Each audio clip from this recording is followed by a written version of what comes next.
Sweater বুনি তো, sweater বোনার থেকে অনেক উল বেঁচে যায়, সেই উলটা দিয়ে বেঁচে যাওয়া সমস্ত ছাট ছাট উলগুলো দিয়ে এরকম গোল গোল করে কাগজে পাকিয়ে দেখি একটা আসন তৈরি করব।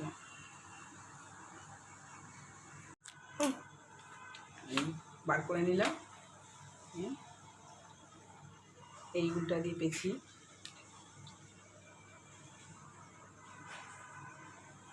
যতটা ভালো করে সম্ভব গিটটা দিয়ে নিলাম।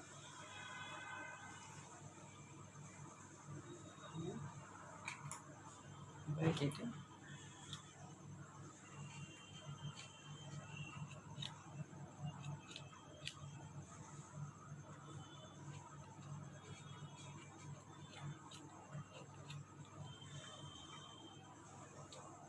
এইভাবে সুন্দরভাবে ছিটে নেব।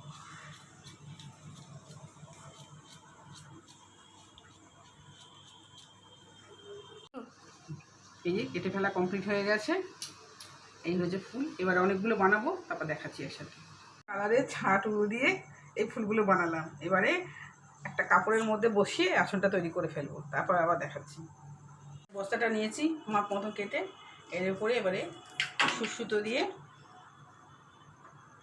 কালার ওয়াইজ একটা একটা করে এরকম বসিয়ে পুরো সেলাই করবো। পুরো সেলাইটা করে নিই, তারপর আবার দেখাচ্ছি। এই যে এত দূর করলাম, বসালাম এই উলের এগুলো। এবার এখন এই যে এগুলো পরপর এরকম করে সূচে গেঁথে গেঁথে বসিয়ে নিই, তারপরে বাকিটা দেখাচ্ছি। ক্রুশ কাটা দিয়ে উল দিয়ে এই লেসটা বানাচ্ছি। এই আসনটা যেটা করেছি সেটা চারপাশে বসাবো। এই যে এই লেসটা করেছি, এই ক্রুশ কাটা দিয়ে বুনেছি। এটা দিয়ে বোনা হয়ে গেলে চারপাশে বসিয়ে তারপরে পোস্ট করছি। এই যে লেসটা এবার বসাচ্ছি এরকম করে সুতো দিয়ে লেসটা।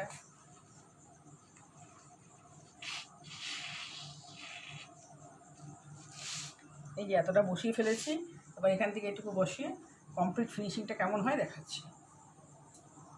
বানানো কমপ্লিট হয়ে গেছে। এই দেখো, সম্পূর্ণ ছাট উল দিয়ে চালের বস্তা দিয়ে বানিয়ে ফেললাম। কেমন হয়েছে জানিও।